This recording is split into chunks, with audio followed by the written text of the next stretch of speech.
अस्सलामुअलैकुम वरहमतुल्लाहि वबरकातुहू।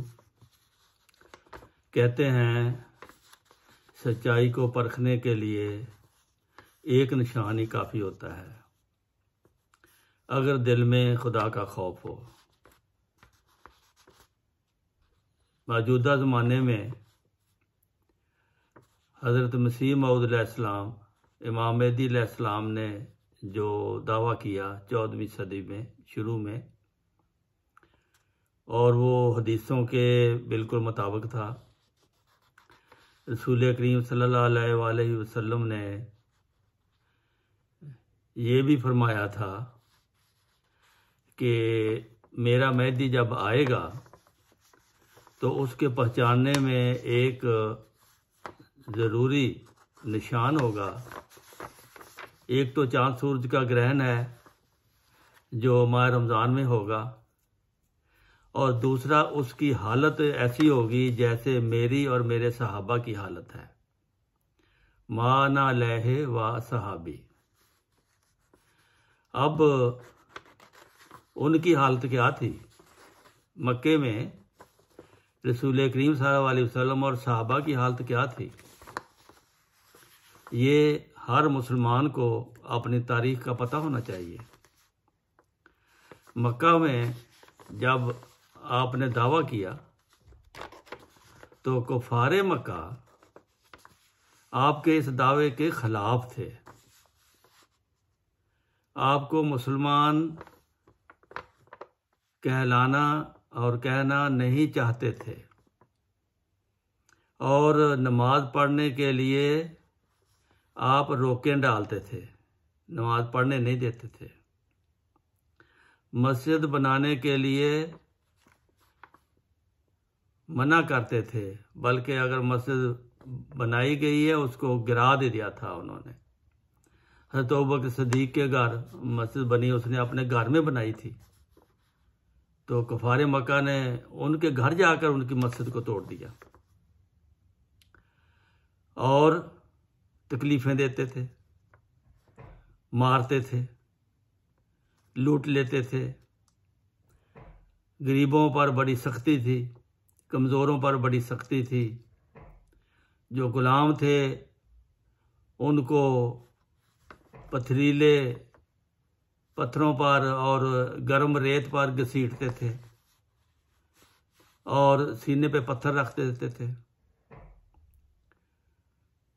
और मारने वालों को ऐसा भी शहीद किया था बड़ी दर्दनाक हालत में। एक फैमिली को, एक औरत को 2 ऊँट मुखालफ ऊँटों से बांध कर उनको भगाया, उसको 2 टुकड़े कर दिया। और एक लोहार थे, उनके ही कोले निकाल कर ऊपर उनको लुटा देते थे। ये तकलीफ़ें किस वक़्त हुई ज़्यादा? जब आपने दावा किया और आपके मानने वाले कुछ मुसलमान पैदा हो गए, आप नमाज़ें पढ़ने लग गए, आप मस्जिदें बनाने लग गए। ये उस वक़्त फिर शिद्दत इख्तियार कर गया। फिर आखिर 7 सितंबर 622 ईस्वी को असम्बली, जो मक्का के लोग, ताकतवर लोग, हुक्मरान लोग, असम्बली उनकी थी, वो इकट्ठे हुए दारुन नदवा में, और उन्होंने फैसला किया कि इनको, अगर ये साबी कहें अपने आप को तो ठीक है, अगर ये मुसलमान कहें फिर इनको मारो, इनको मुल्क से निकाल दो, इनको वो तकलीफ़ें दो कि ये डर के मारे या भाग जाएं या वापस शिरक की तरफ आ जाएं। और बिल्कुल वो 7 सितंबर 622 था जब रसूल करीम सल्लल्लाहु अलैहि वसल्लम जिस असम्बली में आपके ख़िलाफ़ फैसला किया गया, और ये फैसला किया गया कि इनको मस्जिदें ना बनाने दी जाए, इनको नमाज ना पढ़ने दी जाए, इनको मुसलमान ना कहा जाए। तो ये 3-4 शर्तें ऐसी सख्त थीं कि जिन पर कुफार मक्का ने अमल किया, और फिर हिजरत होने तक ये जुल्म मुसलमानों के साथ जारी रहा। और क्योंकि रसूल करीम सल्लल्लाहु अलैहि वसल्लम ने ये फरमाया था कि वो मेहदी जो होगा वो मेरे ही मिशन को आगे बढ़ाएगा, मेरा ही काम करेगा, गोया मैं ही हूँगा। माना लह वासाबी आखिरी ना मिनहुम लम्मा यलहकू बिहिम। साहबा ने पूछा ना, आपने फरमाया था कि कुछ सहाबी ऐसे हैं जो अभी इनसे नहीं मिले। तो साहबा ने पूछा था रसूल करीम सल्लल्लाहु अलैहि वसल्लम को, ये सूरह जुमा की सूरत में है, माना आखिरी ना मिनहुम लम्मा यलहकू बिहिम। इसका मतलब है कि वो सहाबी, कुछ सहाबी ऐसे हैं जो अभी इनसे नहीं मिले, मेरे साहबा से। तो पूछा गया तो आपने ये जवाब दिया था कि वो सहाबी अभी नहीं आए, वो आएंगे। तो यही कि मेरी जब नशात सानिया होगी, जब मेरे दीन इस्लाम को इशाअत मुकम्मल करने के लिए, तबलीग मुकम्मल करने के लिए, पूरी दुनिया के लिए जब वो मेहदी आएगा, उसके सहाबा होंगे, वो सहाबा कहलाएंगे। तो अब जब मेहदी अलैहिस्सलाम ने दावा किया, तो एक तो पहला निशान पूरा हो गया कि जो चांद सूरज का ग्रहण माह रमज़ान में लगा था आपकी ज़िंदगी में, वो पूरा हुआ।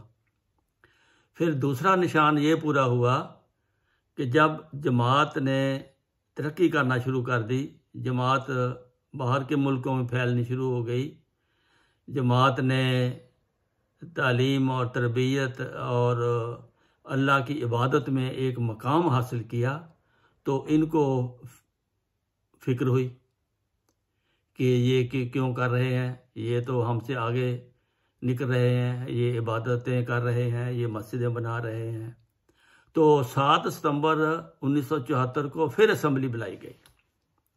वो 7 सितंबर 622 था जब रसूल करीम सल्लल्लाहु अलैहि वसल्लम मौजूद थे, और अब मेहदी का खलीफा मौजूद था, और 1974 में असम्बली बुलाई गई और आपको बुलाकर पूछा गया। आपने उन सब असम्बली को जब लाजवाब कर दिया, तो वो उन्होंने फिर एक जुल्म और ज़्यादती के ज़रिए जमात अहमदिया को नाट मुस्लिम कहकर कि इनको इस्लाम से निकाल देते हैं। अगर ये मानते हैं अपना इस्लाम से निकलना, तो फिर ये आज़ाद हैं, इनको सारे हकूक़ देंगे। अगर ये नहीं मानते असम्बली का फ़ैसला, फिर इन पर जुल्म करो, इनको कोई हकूक़ ना दो। उस वक़्त से लेकर जमात अहमदिया को पाकिस्तान में कोई हकूक़ नहीं दिए जाते, इनके माल लूट लिए जाते हैं, इनको शहीद कर दिया जाता है, मस्जिदों में दाखिल होकर दहशतगर्दी के नाम पर नमाजियों को शहीद कर दिया जाता है, और फिर उनको नमाज़ें पढ़ने से रोका जाता है, कुरान पढ़ने से रोका जाता है, अजान देने से रोका जाता है, गर्ज के वही बातें, और मस्जिदों के मीनार करा दिए जाते हैं। बड़ी बड़ी मस्जिदें, बड़ी बड़ी पुरानी मस्जिदें जो इस कानून से भी पहले की बनी हुई थी, वो सब गिरा दी गई, और गिरा रहे हैं। अभी कोई बस नहीं की, जब भी उनको मौका मिलता है, और हुकूमत उनके साथ होती है। और उस वक़्त भी मक्का वाली भी हुकूमत उन कुफार के साथ थी, वो सारे मिलकर ये काम कर रहे थे। और 1974 के बाद फिर 1984 का ऑर्डिनेंस आया, अजानें बंद की। ये वही बातें इन्होंने की जो मक्का वालों ने मोहम्मद रसूलुल्लाह और आपके सहाबा के साथ की थी। अब ये निशान एक तो बड़ा ज़बरदस्त पूरा हो गया। आपने जो कहा था कि माना अलैहि व सहाबी, कि मैं जिस हालत में हूँ, मेरे सहाबी जिस हालत में है, इसी हालत में वो मेरे मेहदी की जमात होगी। अब इसमें एक बहुत बड़ा निशान है कि बिल्कुल 72 फिरके जो हैं, जो एक दूसरे को काफिर कहते हैं, जमात अहमदिया के मुकाबल पर वो सारे एक हो जाते हैं। और जब वो अपने अपने घरों में जाते हैं, अपने अपने मदरसों में जाते हैं, फिर एक दूसरे को वो काफिर कहते हैं। रसूल करीम सल्लल्लाहु अलैहि वसल्लम ने क्या फरमाया था कि 72 जो है मेरे उम्मत के 73 फिरके होंगे, 72 एक तरफ होंगे जो जहन्नमी होंगे, एक तरफ होगा जो जन्नती होगा, वो जमात होगी। ये हदीस में साफ लिखा हुआ है। फिर इसके बावजूद, मक्के में जुल्म के बावजूद, वो मुसलमानों को शिरक की तरफ नहीं ला सके थे। मुसलमान फैलते गए, हत्ता के मदीना में चले गए। फिर जब हिजरत करके फिर वहाँ पे इस्लाम फैला, खूब फैला। फिर मक्का फतह हुआ, अल्लाह ताला ने मुसलमानों को फिर दोबारा मक्के में लाकर बसाया इज़्ज़त के साथ। और यही हाल उन कुफार की जो कॉपी पाकिस्तान में हो रही है जमात अहमदिया के ख़िलाफ़। नमाज़ों पढ़ने से रोकते हैं, नमाज पढ़ने से रोकना, नमाज ना पढ़ना तो शिरक है। अल्लाह के सिवा किसी की बात करना शिरक है। नमाज अल्लाह की इबादत है, ये शिरक नहीं है। वो रोकते हैं कि आप ये ना करो, शिरक करो। और इसी तरह चूँकि पहले ही बहुत ज़्यादा शिरक फैला हुआ है पाकिस्तान में, कोई कब्रों की पूजा कर रहा है, कोई मज़ारों पे बैठा हुआ पूजा कर रहा है, कोई दरबारों पे जाके मुरादें मांग रहा है। अल्लाह की तरफ लोगों का ध्यान ही नहीं है कि अल्लाह ताला सब कुछ करने वाला है, अल्लाह ताला अजर देने वाला है। तो इसलिए ये एक बहुत बड़ा निशान है आज का दिन, 7 सितंबर। 7 सितंबर ही दिन था एक मक्का में जो 622 ईस्वी था, जो जब मुसलमानों और रसूल करीम सल्लल्लाहु अलैहि वसल्लम के ख़िलाफ़ कानून बना।